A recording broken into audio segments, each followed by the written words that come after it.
Yeah, for sure. Is IMSA now owned by NASCAR, I believe, or what is Yes, NASCAR's it is. involvement? Yeah. Yeah. And we have the president of IMSA is John Doonan. John was in his previous life was the Mazda Motorsports guy.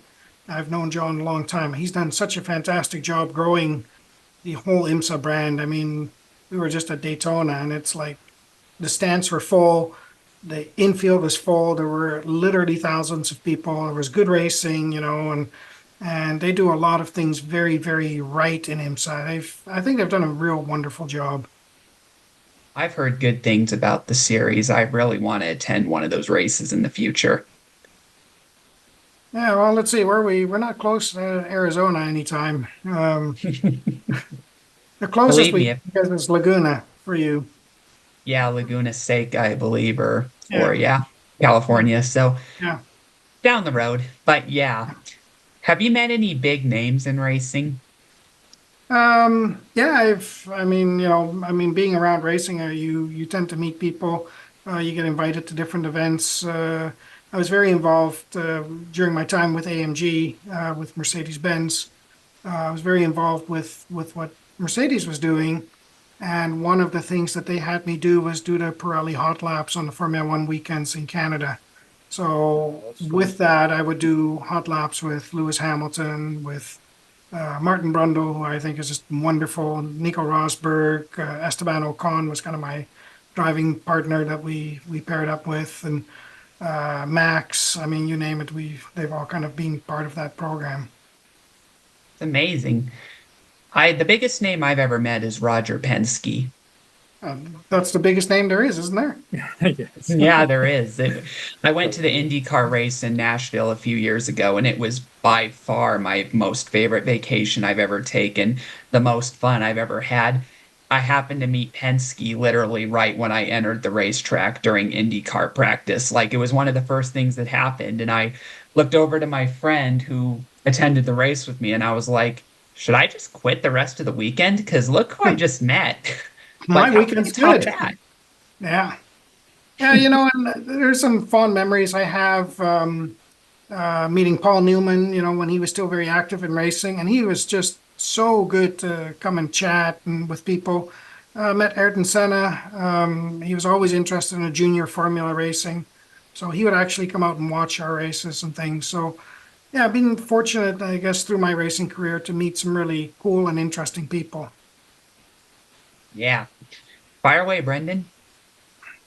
Uh, I find personally GT racing to be one of my favorite to watch because of the different characters of the cars and the noises. Like all the sounds are all different, and I do a bit of sim racing on Assetto Corsa, and I find the AMG GT4s and GT3s my first choice to drive because I like the They're, balance and they're great yeah, cars, aren't they? yes, amazing, yeah, and Yeah, we're amazing to see in the flash as well when I go to car events and Yeah, like we GT should racing. have a GT Mercedes GT3 in our stable. I'm hoping in about a week. Oh, Uh, wow.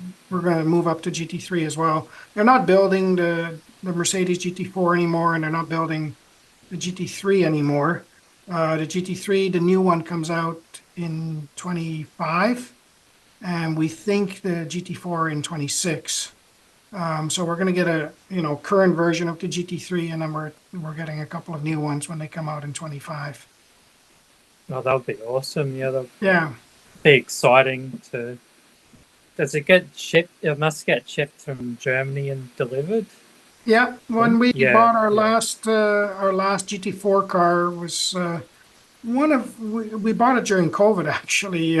Oh, It's the car that we're currently running in SRO, and it gets air freighted over, so it gets put on a plane in Germany, and we flew it to Los Angeles.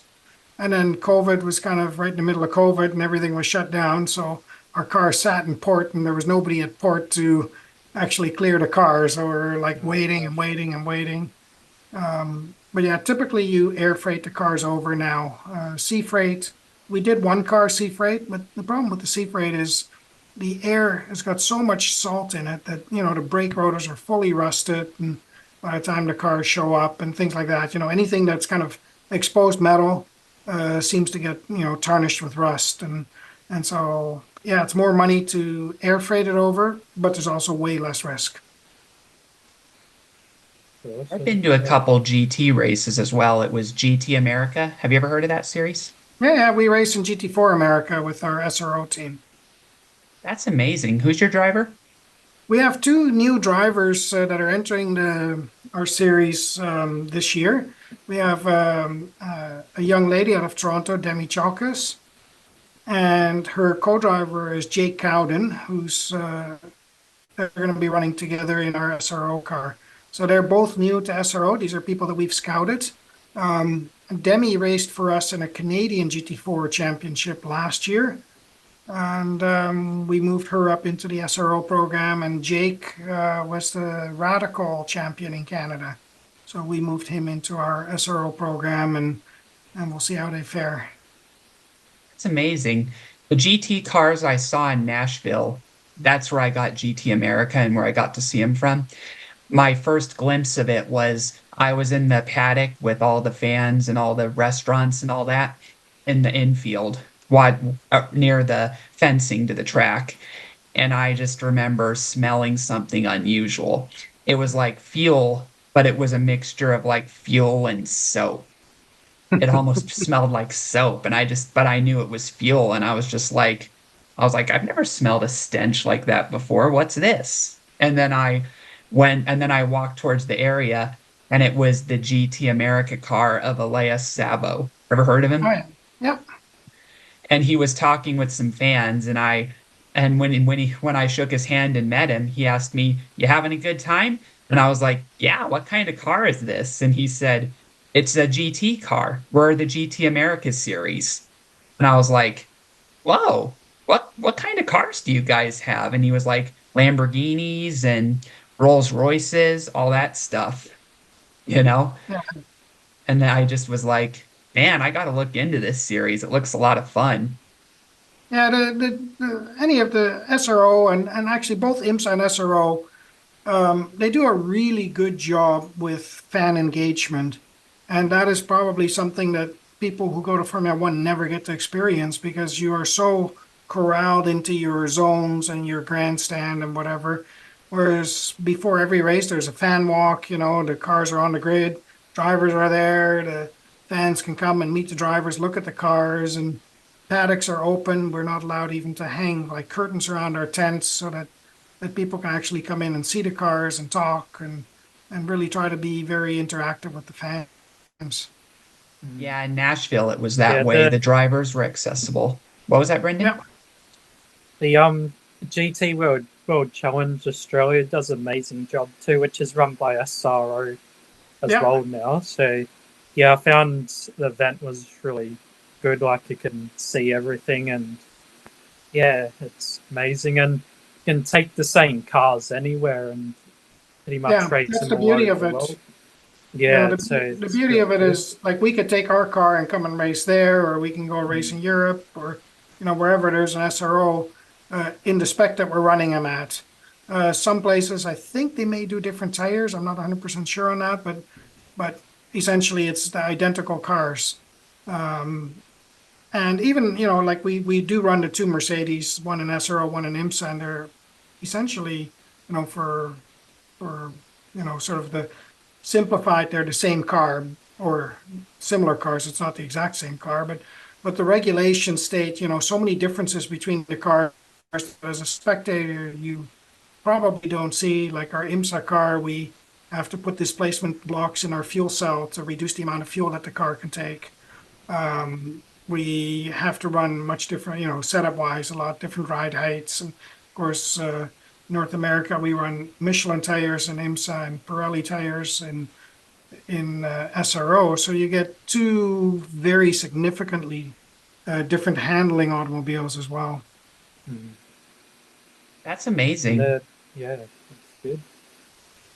I was going to bring up, in my experience with NASCAR, you can technically meet the drivers. You just have to stay on pit road just a slightly little longer than usual. But if you want to meet like big names like Jeff Gordon, Tony Stewart, and Jimmy Johnson, they mostly hang out in their motorhomes in the infield or the garages. And so in that case, unless you're lucky enough to see them when they're walking onto the pit lane or whatever, you usually have to pay a higher fee in order to have that kind of a pass. Like the thing about NASCAR is, you probably know this already, but they allow pit passes, which is one way to meet a driver. It's not impossible. That's how I met Kyle Larson and Derek Cope and other guys when I was there. But but like but the thing is the garages are usually closed off, and part of that was because of the whole Dale Earnhardt, Tony Stewart, and all that controversial stuff. And so what they've now done is you can technically enter the garages still, but you have to pay a fee like of $3,000. So they're making Oh it wow. very hard for people to want to spend that money to just to get a picture with their driver. You know what I mean? Hmm. Well, yeah, it's the challenge that you run into, and it's kind of like saying, well, with the NFL, for example, let's just open it up and let people come down to the field and meet the players. Like Yeah. there's so many spectators that are involved, loving the NFL, so many spectators loving NASCAR, so many spectators loving Formula One. That sports car, we're still a little bit of a smaller family. We don't have, 100,000 people at our races, so it's much easier to manage. And if you have a general admission ticket at a, either an IMSA or an SRO event, you can walk out onto the grid prior to the race when all the cars are there. They allow the fans out there to meet the drivers, do pictures and whatever.